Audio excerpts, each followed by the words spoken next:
नमस्कार, मैं प्रवीण झा। आप सुन रहे हैं एक दुनिया कई आयाम। पिछले एपिसोड में मैंने बात की किस तरह से चीन में बौद्ध धर्म के लोगों का उत्पीड़न शुरू हो चुका था और उन्हें चीन का सबसे बड़ा दुश्मन कहा जा रहा था।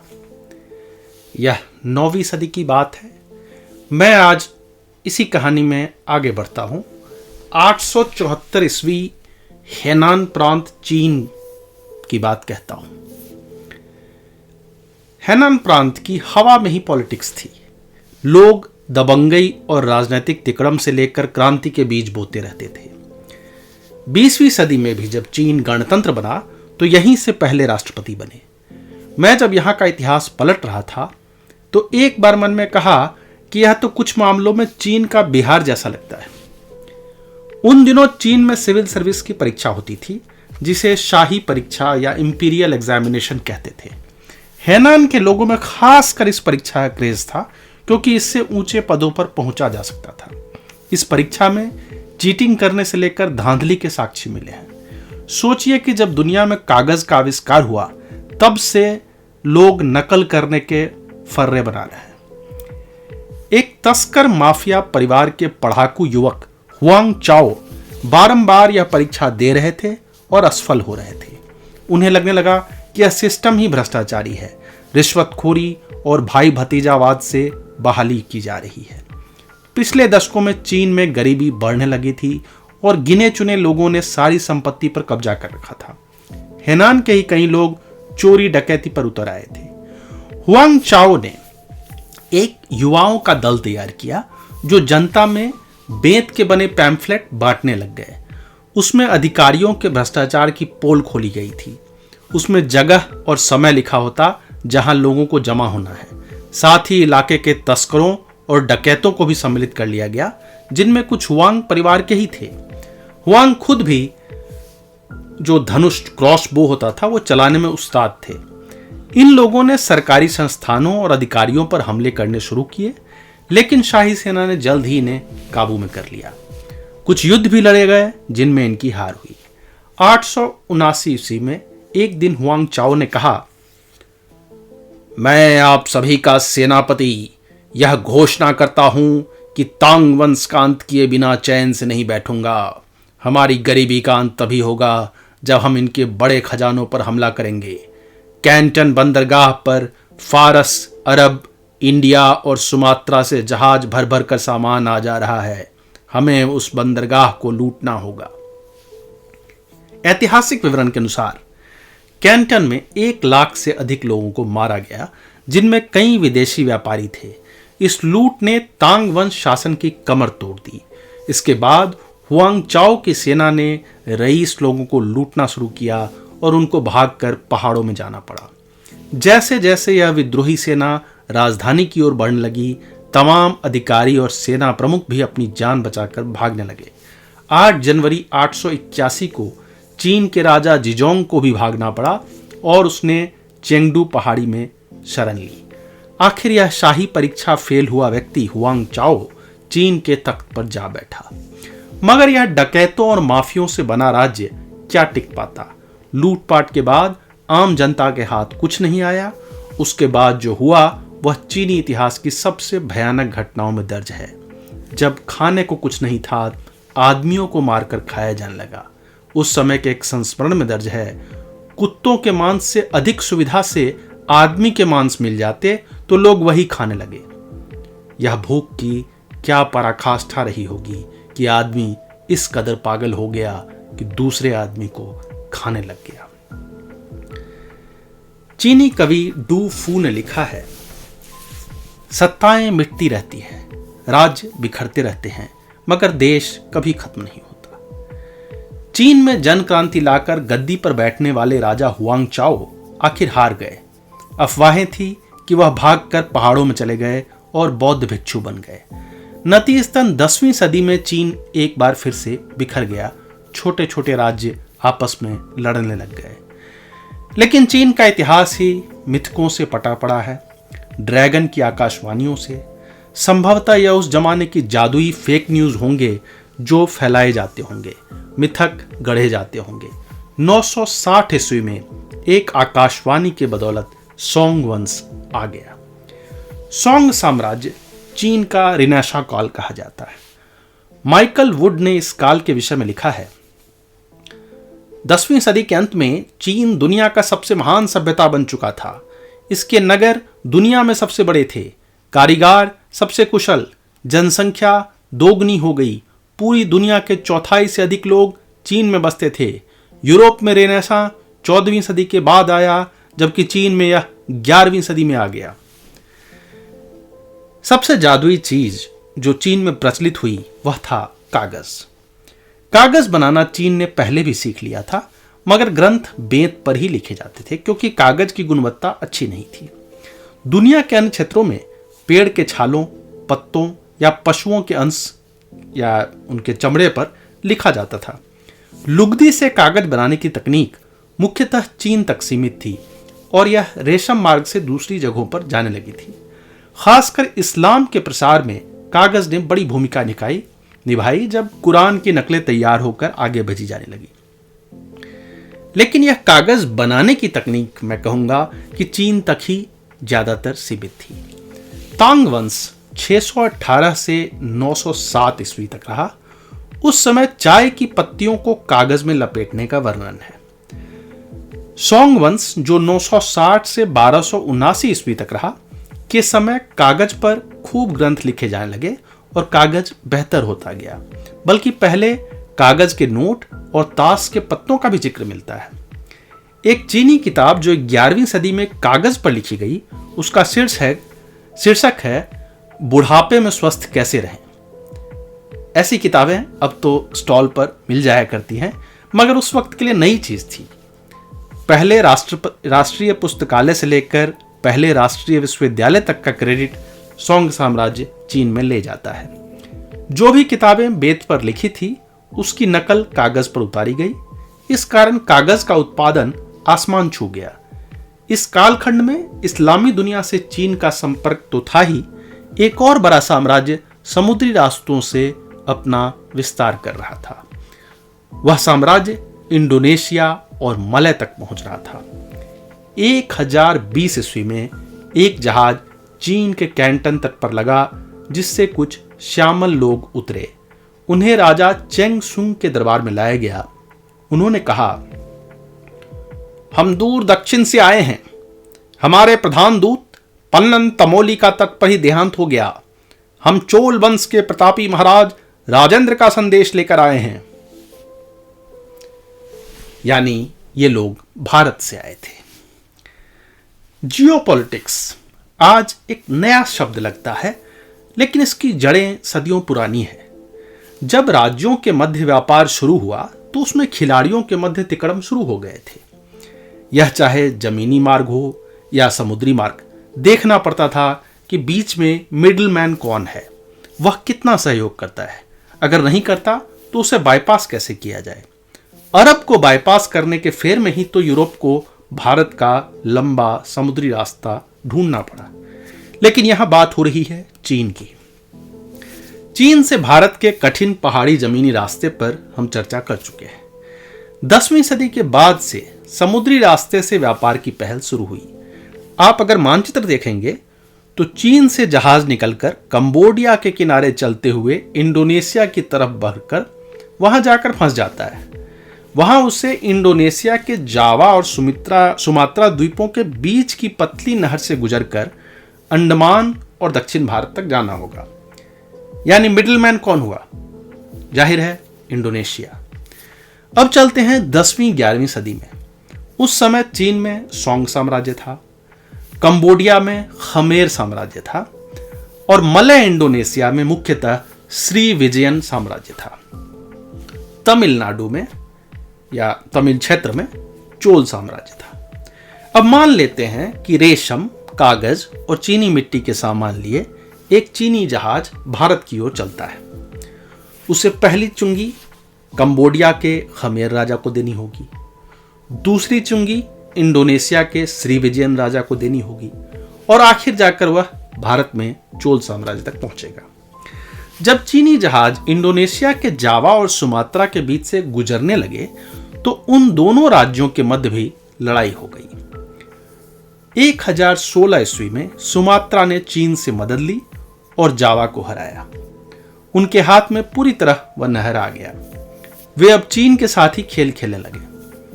उन्होंने इन जहाजों पर चुंगी बढ़ा दी या शायद लूटने भी लगे। इस कारण चीन और भारतीय चोल दोनों उनसे नाराज हो गए। दूसरी तरफ श्रीविजयन साम्राज्य का कंबोडिया के खमेर से टकराव हो गया। यहां अब धर्म का कोण डालता हूं ताकि पॉलिटिक्स कुछ और सुलझ जाए। कंबोडिया के खमेर और भारत के चोल मुख्यतः शैव हिंदू थे। मलय इंडोनेशिया में महायान बौद्ध थे। खमेर ने अपने हिंदू मित्र राजेंद्र चोल को एक रथ उपहार देते हुए संदेश भेजा कि इन श्रीविजयन को सबक सिखाना होगा। राजेंद्र चोल प्रथम ने पहले चेतावनी भेजी कि चीनी जहाज को नहीं रोका जाए, किंतु जब उसके बाद भी वे नहीं माने तो 1025 ईस्वी में जहाजों की एक लंबी सेना लेकर उन पर हमला कर दिया। यह हमला इतना सुनियोजित और झटके में था कि श्रीविजयन संभाल नहीं पाए। उनके राजा संग्राम विजय तुंगवर्मन को बंदी बना लिया गया। इस युद्ध को इतिहास की किताबों में कई तरह से देखा जाता है। कई कयास हैं, कई उलझने हैं, किंतु चीन, श्रीविजयन, चोल को आप अगर त्रिकोण मानते हैं तो यह युद्ध आपको समझना आसान हो जाता है। समय बदल गया, राज बदल गए, दुनिया बदल गई, धार्मिक समीकरण बदल गए, खिलाड़ी बदल गए, लेकिन उस समंदर का खेल आज भी जारी है। जो जीता वही राजेंद्र। सीमा गुआंग ने जो इतिहासकार हैं, उन्होंने अपने राजा को लिखी एक चिट्ठी 11वीं सदी में। उन्होंने लिखा, राज्य पर शासन एक पुराने घर को संभाल कर रखने जैसा होता है। समय समय पर इसकी मरम्मत करना, रंगाई पुताई करना, एक घर को तोड़कर नया खड़ा करने में कई कुशल कारीगर और सामान लगते हैं। मुझे आशंका है कि वह हमारे पास है नहीं और आप यह घर आंधी तूफान से नहीं बचा पाएंगे। यह बड़ी ही सांकेतिक चिट्ठी थी। दरअसल इस्लाम के पूरब की तरफ बढ़ने और मंगोलों के शक्तिशाली होते जाने से दुनिया के समीकरण बदलने लगे। जो चीन, इंडोनेशिया, दक्षिण भारत त्रिकोण बनने लगा था वह बिखरने लगा। लेकिन इन घटनाओं से पूर्व ही ये साम्राज्य कमजोर होने लगे थे, टूटने लगे थे, अपनी सीमाओं में ही लड़ने लगे थे। आर्थिक विषमता आने लगी थी। जैसे चीन का उत्तरी हिस्सा गरीब हो रहा था और दक्षिणी हिस्सा समृद्ध हो रहा था। इसके भौगोलिक कारण भी थे कि चीन पर उत्तर से हमले होते रहते थे और मौसम भी प्रतिकूल था, जबकि दक्षिण चीन में कृषि अच्छी थी, बंदरगाह बन गए थे, व्यापारी आते जाते रहते थे। इसके बावजूद सोंग साम्राज्य की राजधानी दक्षिण में न होकर उत्तर में कैफेंग में थी। वहां अगर हमला होता तो बचाना कठिन था, लेकिन हमला करता कौन? यह मंगोलों की एक खेप कही जा सकती है जो वर्तमान रूस की ओर से चीन की तरफ बढ़ रही थी और उन्होंने मंचूरिया या आज कहते हैं मंगोलिया में अपना गढ़ बना लिया। ये कबीले जुरचेन कहलाए। इन्होंने धीरे धीरे उत्तरी चीन पर कब्जा करना शुरू किया। शुरू में उनको रिश्वती तोहफे भेजकर संधि की पेशकश की गई, लेकिन इससे उनकी इच्छाएं बढ़ती चली गई। 1127 ईस्वी की ठंड में जब राजधानी कैफेंग पर बर्फ गिर रही थी, लाखों की तादाद में जुरचेन ने चीन पर आक्रमण कर दिया। उस समय के वर्णन में लिखा है, वह पहले खजाने का सारा धन मांगने लगे, हमारे बौद्ध मंदिरों की घंटियां तोड़कर जमा करने लगे, हमारे कारीगरों को बंदी बना लिया। उसके बाद उनकी नज़र शाही राजकुमारियों और नर्तकियों पर पड़ी। उन्होंने राजमहल की सभी स्त्रियों को लाकर देने कहा। कई स्त्रियों ने कूदकर अपनी जान दे दी। यह नरक से बदतर स्थिति थी। राजमहल की सुंदरी झू का सामूहिक बलात्कार किया, अन्य स्त्रियों को भी आपस में बांट लिया। इस तरह चीन की राजधानी कैफेंग हार गई। पूरे उत्तरी चीन पर अब आक्रमणकारियों का कब्जा था। राज परिवार जैसे तैसे जंगलों से भटकता हुआ दक्षिण चीन पहुंचा। वहां एक नई राजधानी बनी, हांगझू। चूंकि दक्षिण चीन में बड़ी जनसंख्या और बेहतर किलाबंदी थी, वहां जुर्चेन का आक्रमण असफल रहा। दक्षिण चीन ने जल्द ही अपने व्यापार और बेहतर प्रशासन से 12वीं सदी में चीन को वापस खड़ा कर दिया। उन्होंने पुनः अपनी गिरती संस्कृति पर ध्यान देना शुरू किया, खासकर बौद्ध, कन्फ्यूशियस और ताओ के आपसी विवाद सुलझाए जाने लगे। उस समय एक दार्शनिक हुए झू झी, जो 1130 से 1200 ईस्वी तक थे। उन्होंने इन विचारों का फ्यूजन शुरू किया। बौद्ध ग्रंथों का चीनीकरण पहले भी होता रहा था। जैसे अगर शब्द है मार्ग, तो इसका चीनी अनुवाद हुआ दाओ या ताओ। हालांकि ताओ का शाब्दिक अर्थ भी मार्ग ही है, मगर वह बुद्ध के मार्ग से अलग है। यह सिर्फ एक सहूलियत थी कि दोनों को मिला दिया जाए ताकि चीनी विचारों से कोई लफड़ा न हो। उसी तरह बौद्ध ग्रंथों में लिखा था शील, उसका चीनी अनुवाद किया गया संतानवत निष्ठा। यह कन्फ्यूज की शिक्षा थी कि शील वही है जो परिवार और अपने पूर्वजों का सम्मान करे। बुद्ध का शील यह नहीं था। मामला यहां फंस गया कि ये बौद्ध भिक्षु तो सर मुंडाकर परिवार त्याग देते हैं, फिर शील कैसा?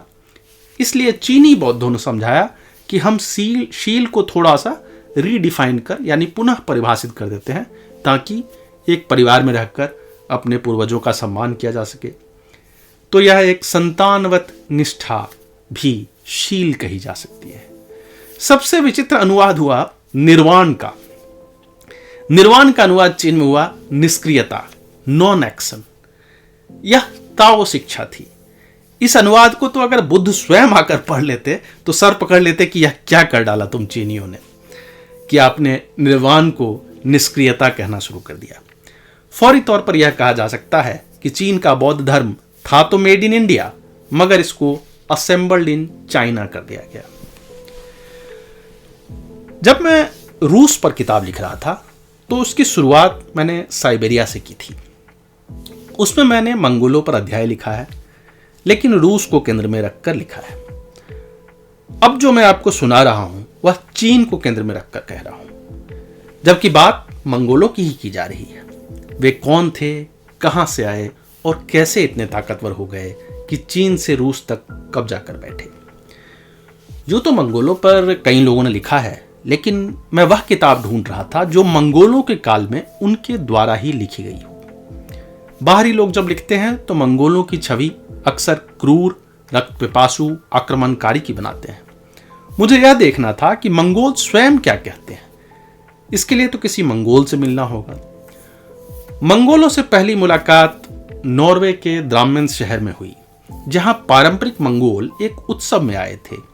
वे लोग एक भारी भरकम रेशमी परिधान में थे जिसको डील कहा जाता है। उनकी शक्ल सूरत नॉर्वे के सामी आदिवासियों से मिलती थी और अधिकांश बौद्ध थे। हाल में लद्दाख यात्रा पर मैं गया था तो वहां मालूम पड़ा कि वहां का हवाई अड्डा जिनके नाम पर है, उन्होंने ही मंगोलिया में बौद्ध धर्म का पुनरुत्थान किया। लद्दाख के बौद्ध गुरु रिम्पोचे मंगोलिया में भारत के राजदूत थे। इस मध्य मुझे वह किताब भी हाथ लग गई जो मंगोलों द्वारा मंगोल साम्राज्य के समय मंगोलियाई लिपि में लिखी गई। इस किताब का नाम है मेंगू मिशी, यानी मंगोलों का रहस्यमय इतिहास। इसे किसी गुमनाम व्यक्ति ने चंगेज खान की मृत्यु के कुछ वर्षों बाद 13वीं सदी में लिखा, जो बाद में चीनी, रूसी, अंग्रेजी आदि में अनुदित हुआ। यह पुस्तक किसी पारंपरिक परिकथा जैसा है, जिसमें ऐसी कहानियां हैं जो दुनिया भर की किताबों में हैं। जैसे एक कहानी है कि जब मंगोल भाई आपस में लड़ने लगे तो मां ने एक लकड़ी पकड़ाकर तोड़ने को कहा। जब उन्होंने तोड़ दिया तो उन्होंने एक लकड़ी की गठरी हाथ में दी, और जब वे गठरी नहीं तोड़ सके तो उन्होंने कहा, अगर तुम साथ मिलकर रहोगे तो तुम्हें कोई नहीं हरा सकता। यह एक घिसी पिटी नैतिक कहानी है, मगर मंगोलों की व्युत्पत्ति और उनके शक्तिशाली होने को एक वाक्य में कह डालती है। यह 18 कबीलों को जोड़कर बना एक बड़ा कबीला था जिसे एक नेतृत्व मिल गया। किस्सा कुछ यूं है कि गोबी मरुस्थल के उत्तर में कुछ खानाबदोशी कबीलों का एक मुखिया हुआ करता था, काबुल। उसकी बढ़ती ताकत देखकर उत्तरी चीन के जुर्चेन राजा ने मिलने का न्योता दिया। वहां उसका स्वागत शराब और रेशम के वस्त्रों के साथ किया गया। वहां कुछ हंसी मजाक के बीच काबुल ने राजा की दाढ़ी पकड़ ली। जुरचेन राजा भड़क गया और इन कबीलों पर आक्रमण की योजना बनाई। काबुल का तो वह कुछ नहीं बिगाड़ सके, उसके उत्तराधिकारी अंबाकाई को पकड़कर एक लकड़ी के बने गधे से बांध दिया और खूब यातना देकर अंततः मार दिया। वर्णित है कि उसने अपने कबीले से चिल्लाकर कहा, जब तक तुम्हारे सभी नाखून गर्द न हो जाएं, सारी उंगलियां गल न जाएं, तब तक तुम मेरी मौत का बदला लेते रहोगे। अगली कुछ पीढ़ियों तक मंगोल बदला लेने का प्रयास करते रहे, मगर असफल रहे। आखिर एक व्यक्ति ऐसा आया जिसने न सिर्फ उत्तर के जुरचेन बल्कि दक्षिण के सोंग साम्राज्य को भी जीतकर पूरे चीन पर कब्जा कर लिया। मंगोलों के रहस्यमय पुस्तक की पहली पंक्ति है, चंगेज खान का जन्म स्वर्ग के आदेश से हुआ था। कुछ वर्ष पहले फ्रांस में एक मंगोल प्रदर्शनी लगने वाली थी, जिस पर चीन ने आपत्ति की थी। उन्होंने कहा कि इसमें चंगेज खान और मंगोल साम्राज्य जैसे शब्द नहीं प्रयोग किए जाएं। प्रदर्शनी चीन के विरोध के बाद रद्द कर दी गई, क्योंकि बिना चंगेज खान के नाम के वे क्या प्रदर्शित करते, बिना मंगोल साम्राज्य कहे वे क्या कहते। मेरे पास जॉन मैन की एक किताब है जिसका शीर्षक है मंगोल साम्राज्य, उपशीर्षक है चंगेज खान, उसके वंशज और आधुनिक चीन का जन्म। जाहिर है यह सब अंग्रेजी में है। चीन चाहे माने या न माने, मंगोलों का साम्राज्य उनके इतिहास का सबसे बड़ा साम्राज्य था। इसने चीन को वह चौहद्दी दी जो आज चीन के पास है। इसने वह राजधानी बीजिंग दी जो आज चीन की राजधानी है। इसने यूरोप और एशिया से व्यापार तो बढ़ाया ही, चीन को कॉस्मोपॉलिटन बनाया। बस एक पेच है कि यह इतिहास में पहला और आखिरी समय था जब पूरे चीन पर विदेशी शासन रहा। इस विदेशी शासन ने ही इस आधुनिक चीन का जनमानस बनाया, जिसमें वे बाहरी शक्तियों से सावधान हो गए। हम आगे शायद जानें कि साम्यवादी रूस से भी माओ का चीन सुरक्षित दूरी बनाकर रहा। उनके दरवाजे रूस के समक्ष उतने ही खुलते हैं कि जितने वे बुलाएं उतने ही अंदर आए। एक बार उन्होंने गलती की, अब वे दोबारा नहीं करना चाहते। चंगेज खान से मंगोल की पहचान होती है। मंगोलिया की राजधानी उलन-बटोर के पास एक विशाल मूर्ति है, लेकिन सच यह भी है कि चंगेज खान ने कभी पूरे चीन या रूस पर कब्जा किया ही नहीं। मैं इस विषय पर अपनी पुस्तक रूस रसिया रास्पुतिन में लिख चुका हूं कि उसका मूल नाम क्या था, कैसे गोल्डन होर्ड या स्वर्ण मंडली का विस्तार हुआ। मैंने उस किताब में मानचित्र भी दिया है, इसलिए दोहराने की यहां जरूरत नहीं। आपकी इच्छा है तो वह किताब पढ़ सकते हैं। यह भी वहां वर्णित है कि चंगेज खान या उसके मंगोल कबीले मुसलमान नहीं थे। चीन और रूस पर कब्जा तो चंगेज खान के वंशजों ने किया, लेकिन इतिहास में चंगेज खान का सिक्का चलने की वजह है। उसने पूरी बिसात बिछाकर इस तरह घोड़े, वजीर, ऊंट लगा दिए थे कि जीत लगभग पक्की थी। जैसा हमने जाना कि दक्षिणी चीन पर सोंग साम्राज्य और उत्तरी चीन पर जुरचेन कबीलों का शासन था। दोनों एक दूसरे के दुश्मन थे। चंगेज खान ने गोटियां कुछ इस तरह बिठाई कि सोंग के सहयोग से पहले जुरचेन का सफाया कर दिया जाए। यह चीन के लिए भी मुफीद था कि मंगोलों की मदद से उनके दुश्मन खत्म हो जाएं। इतिहास गवाह है कि जब कोई विदेशी शक्ति की तरफ मदद का हाथ बढ़ाता है, अपनी ही जमीन खो बैठता है। खैर, इतिहास में तो ऐसे टर्निंग पॉइंट आते ही रहते हैं। अगर यूं न होता तो चंगेज खान भी गुमनाम ही मर जाता। 1210 ईस्वी तक चंगेज खान 50 वर्ष की दहलीज पर था और वह मंगोल कबीलों का खानदानी सरदार मात्र था। उस समय उत्तरी चीन की राजधानी झोंगडू, जो वर्तमान बीजिंग है, से एक दूत उसके पास आया और कहा, तुम लोग कई वर्षों से हमसे अलग रहे हो, बदले की आग में जलते रहते हो, लेकिन इससे तुम्हारी हानि ही हुई है। अब हमारे राजा चाहते हैं कि तुम सभी मंगोल कबीले उनकी सत्ता स्वीकार कर लो और शांति से रहो। घोड़े पर सवार चंगेज खान ने अपनी तिरछी मंगोल आंखों से दूत की तरफ देखा और गालियां देते हुए उसकी तरफ थूक कर कहा, जाकर कह दो अपने राजा से, दीवारें पुरानी हो गई है, मरम्मत कर लें, चंगेज खान आ रहा है। एक सुनी कहावत है कि जीत के लिए 3 चीजों का साथ जरूरी है, ताकत, कुदरत और किस्मत। अपने जिंदगी के आखिरी 15 वर्षों में बूढ़े चंगेज खान ने यह कैसे हासिल कर लिया? बाबर का एक उदाहरण है, जिसने मरने से 4 वर्ष पहले दिल्ली जीती, लेकिन चंगेज खान का पैटर्न कुछ अलग है। चंगेज की अपनी ताकत और दृष्टि तो थी, लेकिन छोटे से मंगोल प्रांत को जागृत कर दुनिया के बड़े हिस्से को जीत लेने के लिए कुछ और भी चाहिए। कुदरत या प्रकृति पर गौर किया जाए, आज का मंगोलिया रूस और चीन के बीच सिकुड़ा हुआ एक रेगिस्तानी इलाका है, जहां कुछ 30 लाख लोग रहते हैं।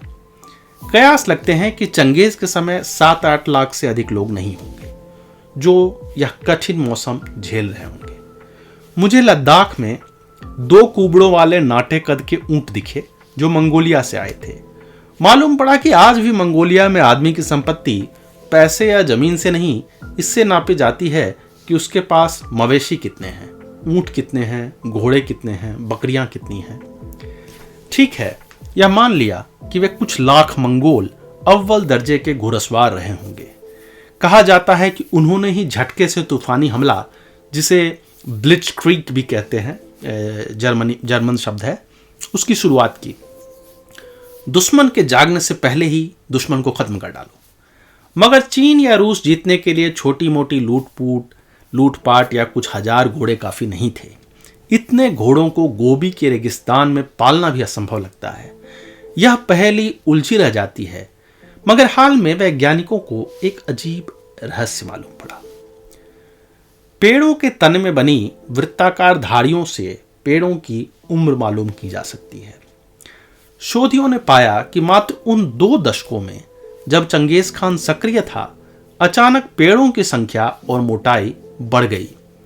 यह एक प्राकृतिक बदलाव है जो 1000 वर्षों में एक बार होता है।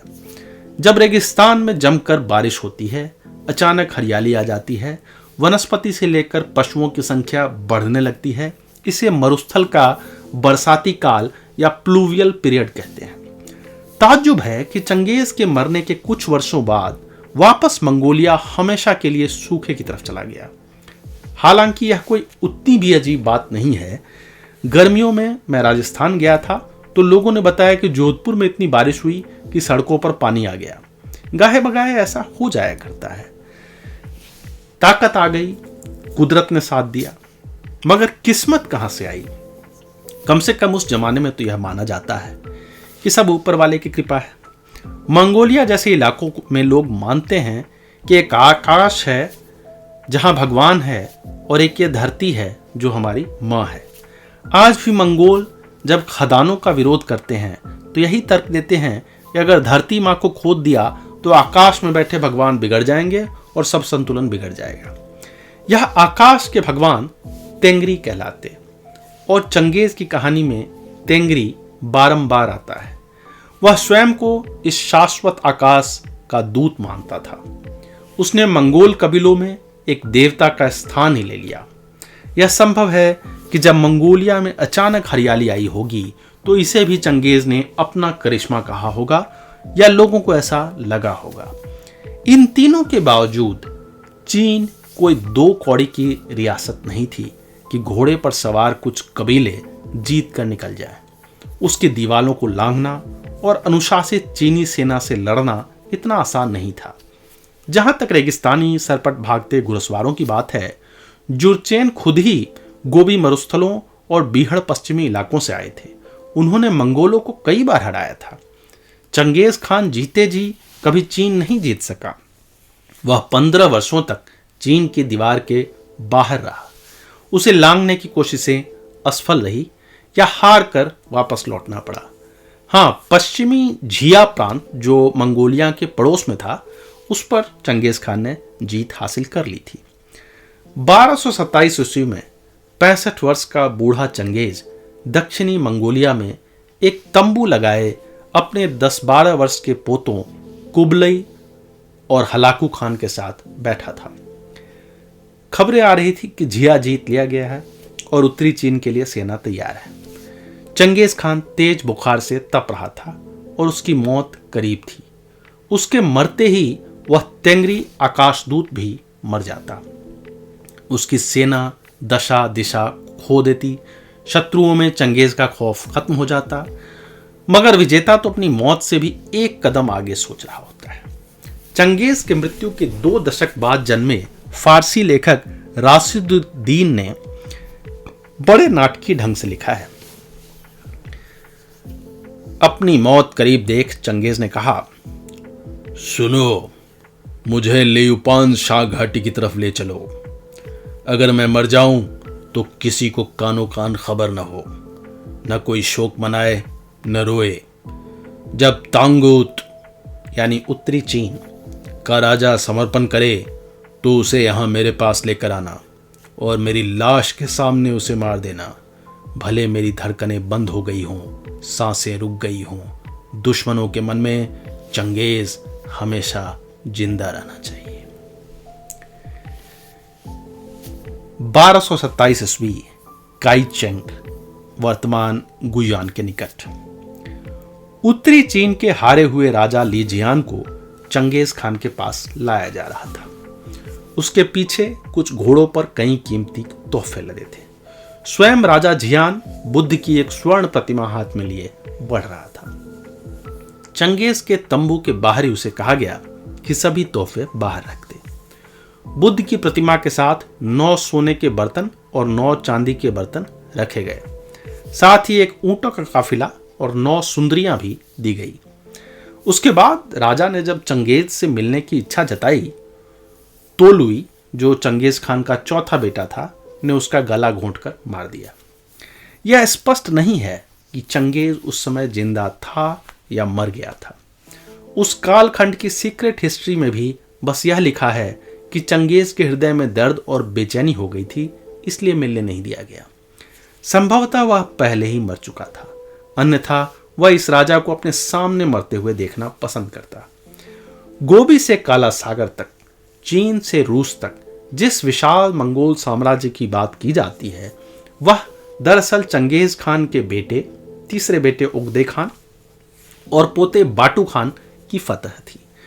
चंगेज ने यह सब अपनी आंखों से नहीं देखा, मगर यह उसकी दृष्टि थी, उसका विजन था। उसकी नींव पर ही वे एकजुट होकर लड़ पा रहे थे। मंगोलों ने उत्तरी चीन में अपनी राजधानी बसाई, दादू। यह वर्तमान राजधानी बीजिंग के स्थान पर थी। पहले दक्षिणी चीन के सोंग साम्राज्य से उनके ठीक ठाक संबंध रहे। मंगोल अपना विस्तार पूरब की तरफ कर रहे थे। मध्य एशिया और रूस होते हुए पश्चिम में यूरोप की तरफ बढ़ रहे थे, मगर अपने पड़ोस के चीन पर उस समय हमला नहीं कर रहे थे। यह बात चौंकाती है। हालांकि यह संभव है कि जुरचेन पर उनकी जीत चूंकि चीन की मदद से हुई थी, वहां से नियमित तोहफे आ रहे थे, तो जरूरत नहीं महसूस हुई होगी। ओगदेई खान की मृत्यु के बाद समीकरण बदलने लगे। यूरोप की फतह का इरादा कैंसिल कर दिया गया। यही कोशिश की जाने लगी कि एशिया पर फोकस किया जाए। चंगेज के पोतों मोंके खान और कुबलई खान ने चीन को घेरना शुरू किया और एक पोता हलाकू खान फारस से जेरूसलम की ओर जीतने निकला। लेकिन चीन जीतना कठिन हो रहा था। सोंग साम्राज्य के सैनिक अनुशासित थे और उनकी बड़ी संख्या मंगोलों से लड़ रही थी। 1259 ईस्वी में एक हमले में मोंके खान को एक तीर आकर लगा और वह मारा गया। इस जीत को आज भी चीनी गीतों में याद किया जाता है, जब उन्होंने मंगोलों को हराया था। इस मृत्यु के साथ ही चंगेज खान के पोतों में आपसी संघर्ष शुरू हो गया। अब उसके 4 बड़े टुकड़े होने को थे। रूस बाटू खान और उसके बाद उसके भाई बरके खान के हाथ में गया। पश्चिम एशिया हलाकू खान, मध्य एशिया चंगेज के बेटे चगताई खान का परिवार, और मंगोलिया और चीन गया कुबलई खान के हाथ। मूल मंगोल जमीन का राजा होकर भी अपने भाइयों के मुकाबले कुबलई का राज्य छोटा था। उसे किसी भी तरह सोंग साम्राज्य का अंत कर पूरा चीन जीत लेना था।